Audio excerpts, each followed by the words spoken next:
மைவி3 உறுப்பினர்கள் அனைவருக்கும் என் மனமார்ந்த நன்றியை தெரிவித்துக் கொள்கிறேன். மக்களாகிய அனைவரும் இதுவரைக்கும் பொறுமையாக இருந்த அனைவருக்கும் என் மனமார்ந்த நன்றியை தெரிவித்துக் கொள்கிறேன்.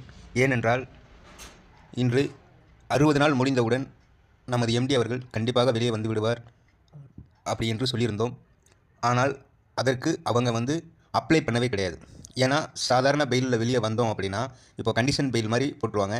காலையிலும் மாலையிலும் கையெழுத்து போடுற மாதிரி ஏதோ ஒரு ஸ்டேஷனில் அவங்க கண்டிப்பான முறையில் கையெழுத்து போடணும் அப்படிங்கிற ஒரு ரீதியாக இருக்கிறதுனால வெளியே வரணும்னா அவர் கண்டிப்பாக 60 நாள் முடிஞ்சோன்னே வெளியே வந்திருக்கலாம்.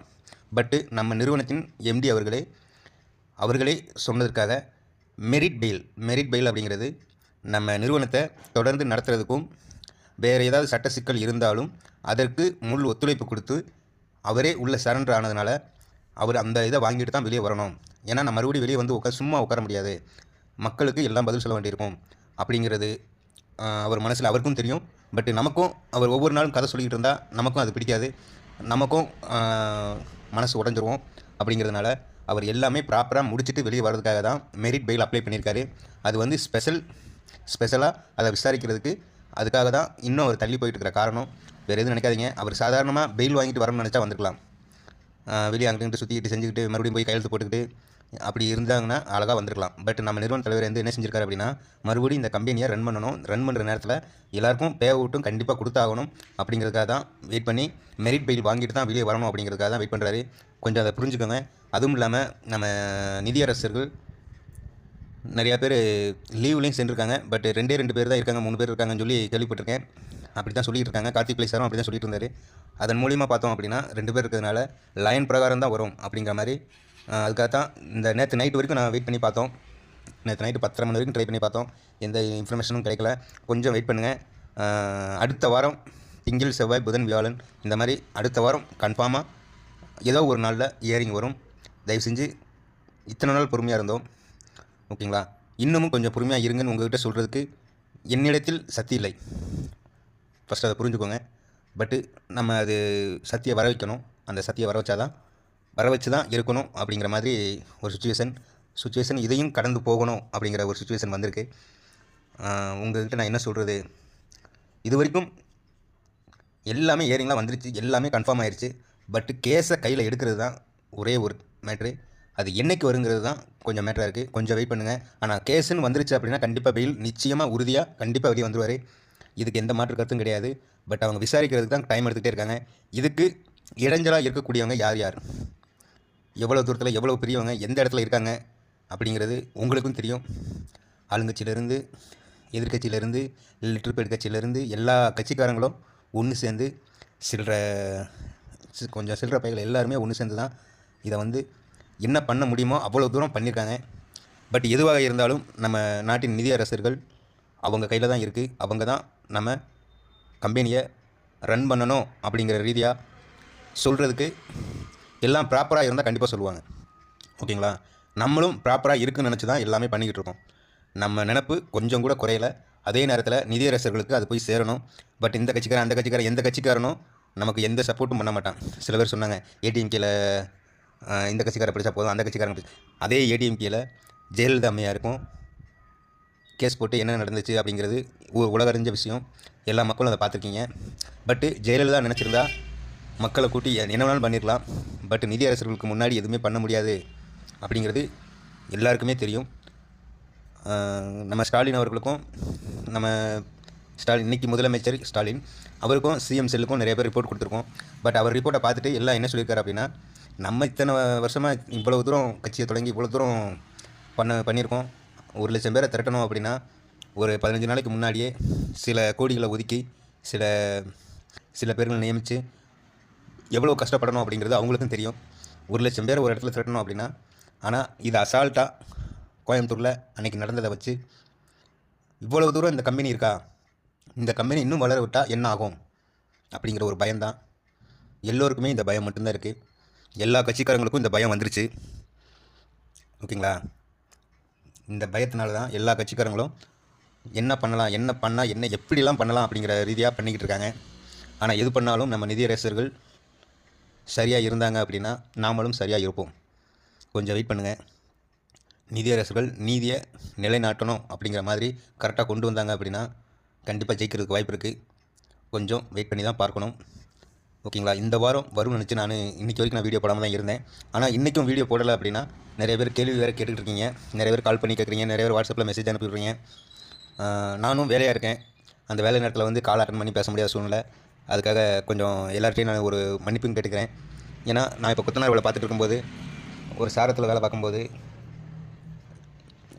ஃபோன் பேசிகிட்டு இருந்தால் அந்த இடத்துல பெரிய கொத்தனாராக இருக்கிறவர் என்ன சொல்லுவார், கையால் இருக்கிறவன் கலவை கொடுக்குறவன் அவங்களும் என்ன சொல்லுவாங்க, அவரும் என்னோட மூத்தவராக இருக்கலாம், இளையவராக இருக்கலாம், பட் அவரும் என்ன சொல்லுவார் அப்படிங்கிற ரீதியாக நான் வந்து காலையில் 9:30 வரைக்கும் நான் கால் அட்டன் பண்ணிட்டு தான் இருப்பேன். அதுக்கப்புறம் மத்தியானம் சாப்பாடு டயத்தில் 1:30 மணிக்கு மேலே எனக்கு யார் யார் கால் பண்ணியிருக்காங்களோ அவங்க எல்லாருக்குமே நான் பார்த்துட்டு மறுபடியும் அவங்களுக்கு நான் கால் பண்ணி பேசிவிட்டு 3 மணிக்கு ஆஃப் பண்ணிடுவேன். மறுபடியும் 6:30 மணி 7 மணிக்கு மேலே தான் அவங்க மறுபடியும் யார் கால் பண்ணியிருக்காங்களோ அவங்களுக்கு கால் பண்ணி நான் பதில் சொல்லிக்கிட்டு இருக்கேன். இது இப்படி தான் நடந்துகிட்டு இருக்குது. இன்றைக்கி நடக்குதா? இது கிடையாது. கிட்டத்தட்ட ஒரு 10 நாள் அப்படி தான் நடந்துகிட்டு இருக்குது. அப்படிங்கிறதையும் உங்கள்கிட்ட நான் சொல்லிக்கொள்ள விரும்புகிறேன். என்ன காரணம்னு கேட்டிங்கன்னா, என்னுடைய சூழ்நிலையும் கொஞ்சம் புரிஞ்சுக்கோங்க. என்னுடைய சூழ்நிலையும் அதுக்குள்ளே தான் ஓடுது. நானும் நிறையா வாங்கி வச்சுருக்கேன். பட் எதுவாக இருந்தாலும் இதுவும் கடந்து போகும். இதுவும் கடந்து போகக்கூடிய வாய்ப்புகள் நிறையா இருக்குது. பட் நிறைய பேர் என்ன சொல்கிறீங்க அப்படின்னா, நான் 1 லட்ச ரூபா வாங்கியிருக்கேன், 2 லட்ச ரூபா வாங்கியிருக்கேன், 3 லட்ச ரூபா வாங்கியிருக்கேன், அதுக்கு இஎம்ஐ கட்டணும், இதுக்கு இஎம்ஐ கட்டணும் அப்படிங்கிற மாதிரி நிறைய பேர் பேசிகிட்டு இருக்கீங்க. ஒரே ஒரு குறிக்கோள் தான். நாம் கரெக்டாக இருக்குன்னு நினச்சி தான் நாம் செஞ்சோம். அது சட்டத்திட்டங்களுக்கு உட்பட்டதா தெரிஞ்சுக்கிட்டு தான் நம்ம போட்டோம். உட்பட்டதா அதை சொல்கிறது தான் கொஞ்சம் வெயிட் பண்ண வேண்டியிருக்கு. அதை பார்க்குறதுக்கு எதுவாக இருந்தாலும் சரி, பட் நம்மளுக்கு அது கரெக்டாக இருக்குன்னு தெரிஞ்சால் அதுக்கப்புறம் தான் நம்ம போட்டிருப்போம், நம்ம கட்டியிருப்போம், நம்ம பொருள் வாங்கியிருப்போம், நம்ம பர்ச்சேஸ் பண்ணியிருப்போம். பட் இதுக்காக நம்மளுடைய அப்ளைனரையோ அல்லது நம்ம டவுன்லைனையோ யாரும் தயவு செஞ்சு கோவப்படுத்தி பார்க்காதீங்க. யாரையுமே கோவப்படுத்தி பார்க்காதீங்க. அவங்களே ஒரு ஆதங்கத்தில் வந்து பேசியிருந்தாலும் நீங்கள் தான் கொஞ்சம் பார்த்து கரெக்டான சுச்சுவேஷனை சொல்லுங்கள், கரெக்டான பொசிஷனை சொல்லுங்கள், கரெக்டாக நடங்க. ஓகேங்களா? கொஞ்சம் புரிஞ்சுக்கிட்டு இன்னும் 1 வாரம் தான். தயவு செஞ்சு மக்களே, இன்னும் 1 வாரத்தில் எல்லாமே கிளியர் ஆகிறதுக்கு ஒரே வாரம். நம்ம அது எம்டி அவர்கள் வெளியே வந்துட்டார் அப்படின்னா நமக்கெல்லாம் வேலையே கிடையாது. நம்ம எம்டி வெளியே வர வரைக்கும் தான் நமக்கெல்லாம் வேலை அப்படிங்கிறது எம்டி வர வரைக்கும் தான். எம்டி அவர்கள் வெளியே வந்து என்ன செய்யலாம் அப்படிங்கிற செயல் திட்டத்தின் மூலமாக நிறைய செஞ்சுருவார். ஆனால் அது வரைக்கும் நாம் தான் பார்க்கணும். ஏன்னா நம்மளை நம்பி தான் கம்பெனியை முழுசாக ஒப்படைச்சிட்டு போயிருக்காரு. 77 நாள் ஆகுது. இன்றுடன் 77 நாட்கள் ஆகியுள்ளது. ஆகையால் தயவு செஞ்சு 77 நாட்களாக பொறுமையாக இருந்த மைவி3 ஆர்ட்ஸ் உறுப்பினர்கள், அதற்கு முன் அந்த எலெக்ஷன் ரிசல்ட் அது வந்து நடைமுறை தான். அந்த நடைமுறையை தாண்டி இந்த ஒரு 2.5 மாதம் 3 மாதம் 2.5 மாதம் 3 மாதம் முடிகிற வரைக்கும் இந்த சுச்சுவேஷனை கடந்தே ஆகணும்.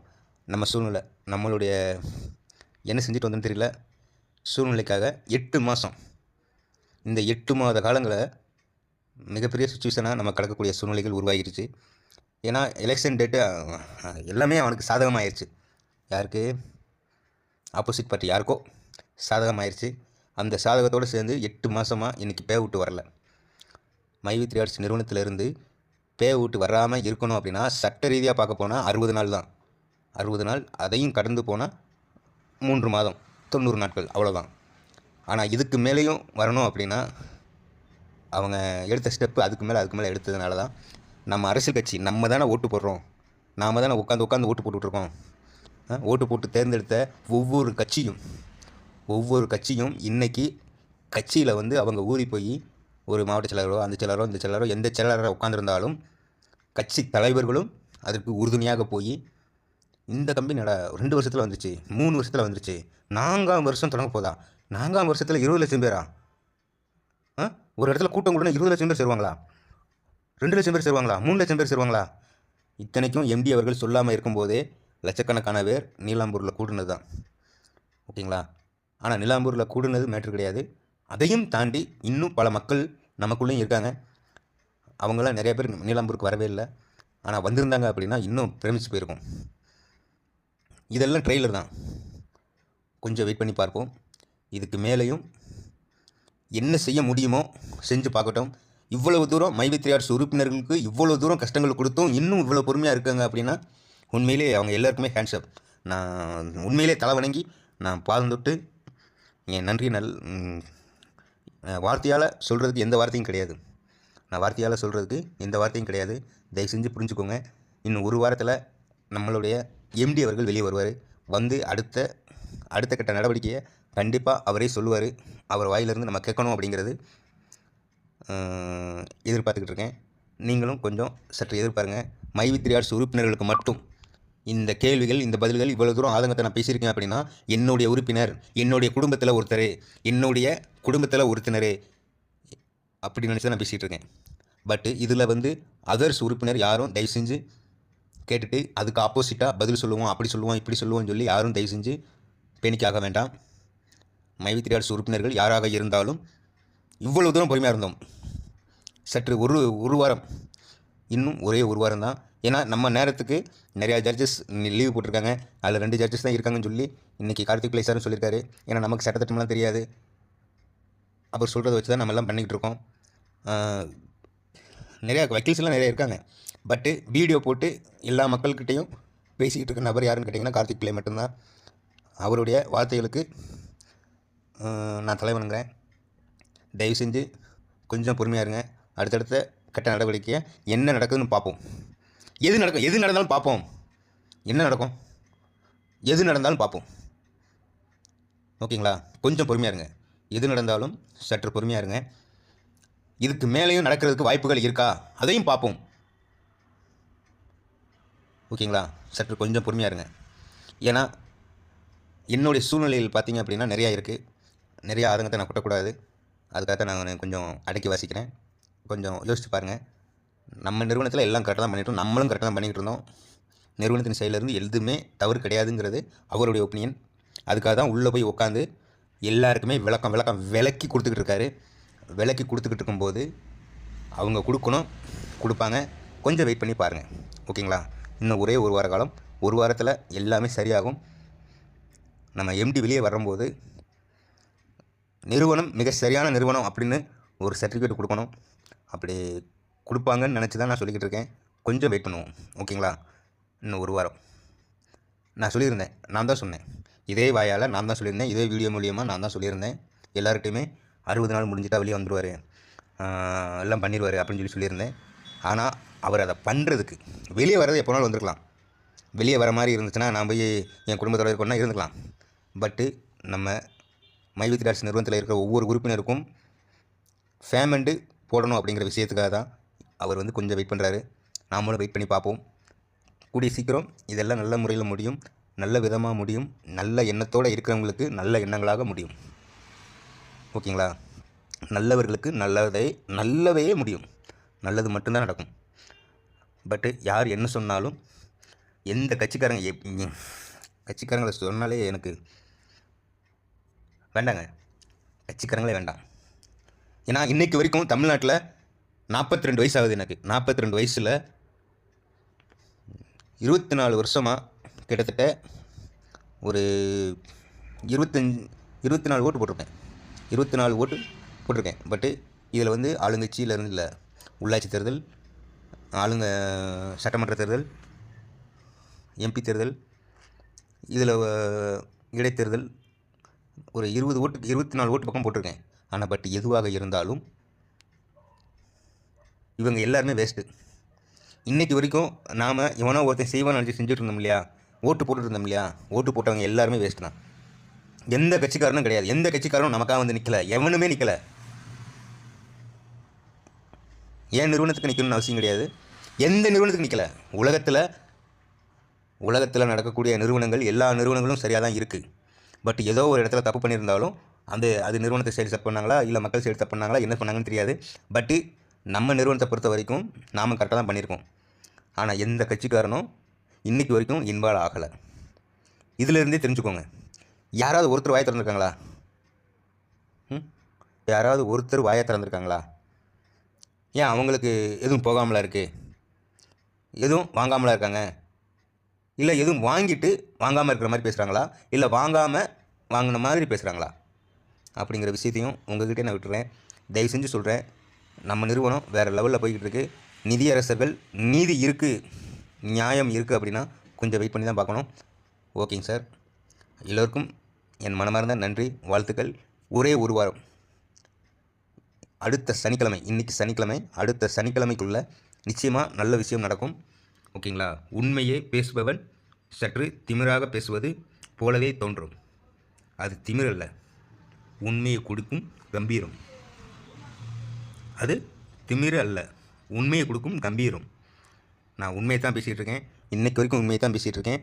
எந்த ஒரு இடத்துலையும் நான் தவறு செய்யலை அப்படிங்கிற விஷயத்தையும் நான் சொல்லியிருக்கேன், ஆணித்தரமாக சொல்லியிருக்கேன்.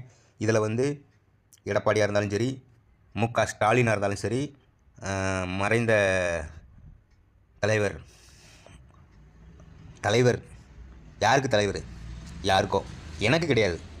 மறைந்த தலைவர் அவரும் சரி, எல்லாருமே சரி, லெட்டர் பேடு கட்சியிலேருந்து இன்றைக்கி வரைக்கும் என்னென்னமோ பண்ணிக்கிட்டு இருக்காங்க. பட் யார் என்ன பண்ணாலும் சரி, எவனுமே வரல. எனக்கு 42 வயசு முடிஞ்சு 43வது வயசு எனக்கு தொடங்க போகுது. இன்றைக்கி வரைக்கும் எவனுமே எனக்கு சப்போர்ட்டுக்கு வரல. ஆனால் நானும் எவனுக்கு தேடியும் போகலை. நான் எவன்கிட்டையுமே பிச்சை எடுக்கலை. நீ அதை கொடு, நீ இதை கொடு, அதை கொடுன்னு பிச்சை எடுக்கலை.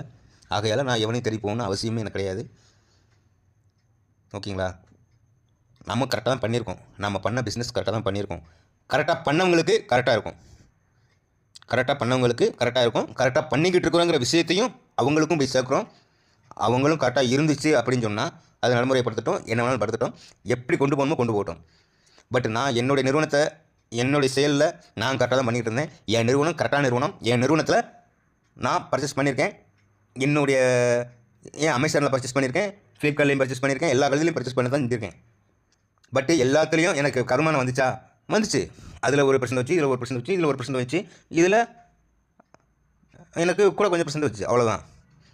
பட்டு எதுவாக இருந்தாலும் நிதியரசர்கள் கரெக்டான முறையில் சொன்னாங்க அப்படின்னா மையத்தில் அரசு நிறுவனம் இன்னும் படு வேகமாக வளருவதற்கு வாய்ப்புகள் இருக்கிறது.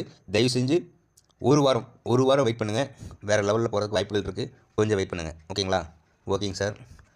ஓகேங்க மேடம். அனைவருக்கும் நன்றி, வாழ்த்துக்கள்.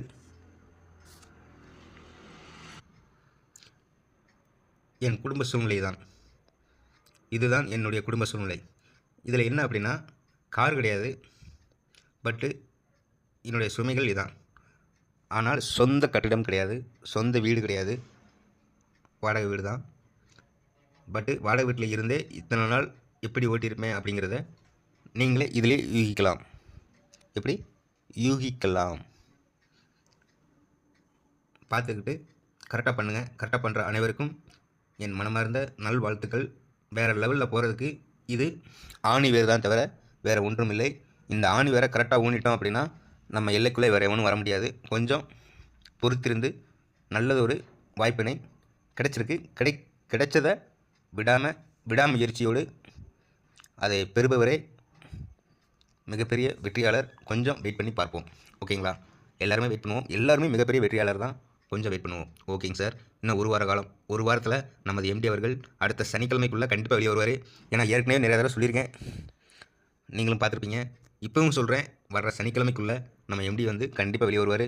வந்து என்ன செய்யலாம் அப்படிங்கிற விஷயத்தையும் சொல்லுவார். கொஞ்சம் வெயிட் பண்ணி அவருடைய வார்த்தைகளை கேட்டு நடைமுறைக்கு கரெக்டாக வருவார் அப்படிங்கிற விஷயத்தையும் நான் சொல்கிறேன். நடைமுறை வாழ்க்கையில் சாத்தியமா அப்படிங்கிற விஷயத்த உங்களோட நான் விட்டுறேன்.